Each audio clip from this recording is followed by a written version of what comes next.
여러분, 만약 여러분이 타임머신을 타고 2000년 전 중국 한나라의 어느 시골길을 걷고 있다고 상상해 보십시오. 저 멀리 먼지바람을 일으키며 한 관리가 말을 타고 달려옵니다. 그런데 그 관리가 갑자기 말 고삐를 당기며 멈춰섭니다. 그의 눈앞에 펼쳐진 광경이 너무나 해괴했기 때문이죠. 6살 혹은 20살 정도로 보이는 앳된 얼굴의 여인이 머리가 하얗게 새어 곧 쓰러질 것 같은 노인을 나무에 세워두고 회초리를 휘두르고 있는 게 아니겠습니까? 노인은 아이고 할머니 잘못했습니다. 라며 엉엉 울고 있습니다. 여러분, 이 상황이 이해가 가십니까? 한 줌벌도 안 되는 처녀가 중조부뻘 노인을 때리고 있다니요. 오늘 이 기이한 하극상 사건의 전말을 통해 우리 몸을 바꾸는 작은 습관과 구기자라는 놀라운 열매의 비밀을 파헤쳐 보겠습니다. 오늘 영상 끝까지 보시면 여러분의 건강 수명이 10년은 늘어날지도 모릅니다. 자, 다시 사건 현장으로 가봅시다. 관리는 도저히 참을 수가 없었습니다. 말에서 뛰어내려 소리를 질렀죠. 이게 서지 못할까?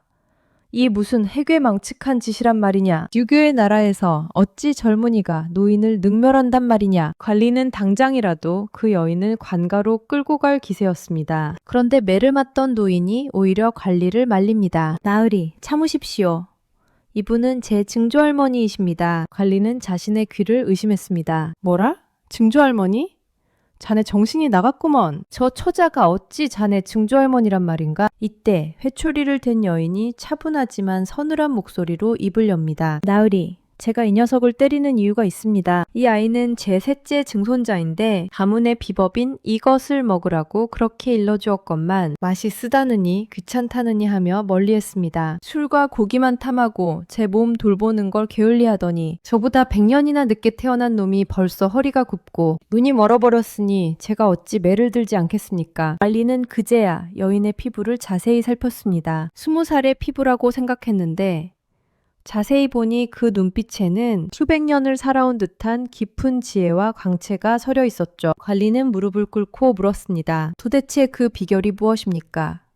저도 그 비방을 알 수 있겠습니까? 여인은 마당 한 구석, 가시가 돋친 나무에서 열린 작은 빨간 열매를 가리켰습니다. 봄에는 잎을 먹고 여름에는 꽃을 보며 가을에는 이 붉은 열매를 먹고 겨울에는 그 뿌리 껍질을 다려 마셨습니다. 이것이 제가 300년을 젊게 산 비결입니다. 이 설화 속 주인공, 바로 구기자입니다. 그런데 여러분, 이 이름 속에 우리 인생의 철학이 담겨 있다는 사실을 아시나요? 구기자의 구는 탱자나무를 뜻합니다. 탱자나무는 날카로운 가시가 있죠. 기는 버드나무를 뜻합니다. 바람에 휘어질지언정 부러지지 않는 유연함의 상징입니다. 자, 상상해보세요. 척박한 땅에서 가시를 세워 자신을 지키는 강인함.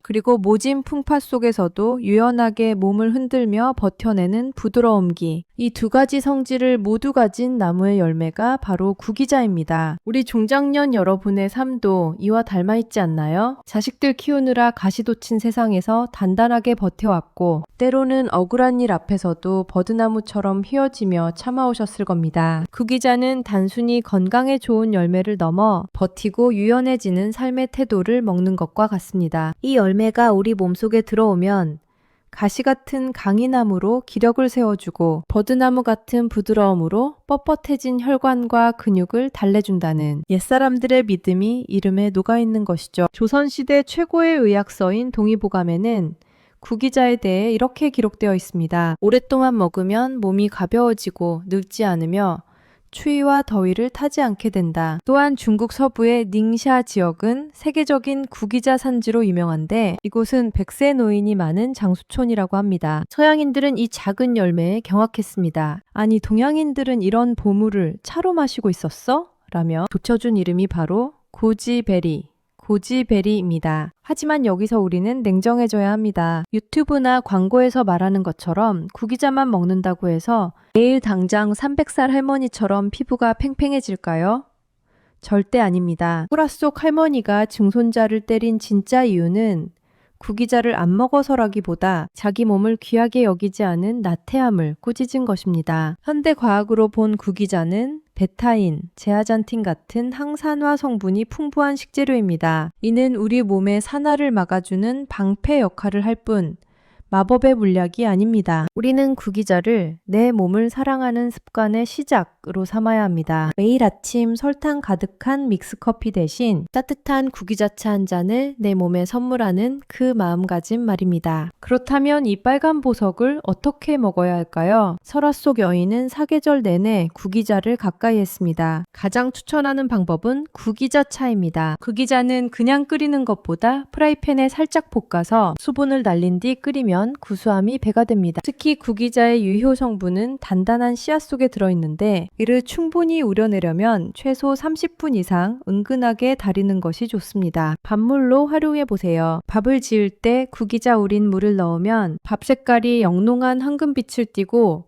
맛도 훨씬 고소해집니다. 가족 건강을 챙기는 가장 쉬운 방법이죠. 구기자는 성질이 차갑습니다. 평소 대변이 묽거나 아랫배가 찬 분들이 과하게 드시면 설사를 유발할 수 있습니다. 또한 특정 질환으로 약을 복용 중이시라면 반드시 의사와 상의하세요. 구기자는 약이 아니라 식품입니다. 꾸준함이 비결이지 한꺼번에 많이 먹는다고 효과가 나타나는 게 아니라는 점 꼭 기억하세요. 오늘 우리는 300살 할머니의 매질 속에 담긴 구기자의 설화와 그 속에 담긴 인생의 지혜를 나누었습니다. 할머니가 때린 회초리는 사실 정신 차리고 너 자신을 사랑하라 는 애정어린 경고였습니다. 세월은 누구에게나 공평하게 흐릅니다. 하지만 그 흐르는 세월 속에서 나를 어떻게 가꾸느냐에 따라 누군가는 80세의 지팡이를 짚고 누군가는 300세의 청춘으로 살 수 있다는 상징적인 메시지를 잊지 마십시오. 오늘부터 여러분의 식탁에 작은 빨간 보석 구기자를 더해보는 건 어떨까요? 거창한 보약보다 매일 마시는 차 한 잔의 정성이 여러분의 눈을 맑게 하고 무릎을 가볍게 할 것입니다. 오늘 이야기가 유익하셨다면 주변에 건강을 선물하고 싶은 소중한 분들께 이 영상을 공유해 주세요. 여러분의 건강 신호가 초록불이 되는 그날까지 저는 더 재미있고 깊이 있는 이야기로 찾아오겠습니다. 오늘 하루도 건강 신호 잘 챙기시고 여러분의 인생이 구기자처럼 붉고 생기 넘치길 응원합니다. 시청해 주셔서 감사합니다. 구독과 좋아요는 저에게 큰 힘이 됩니다.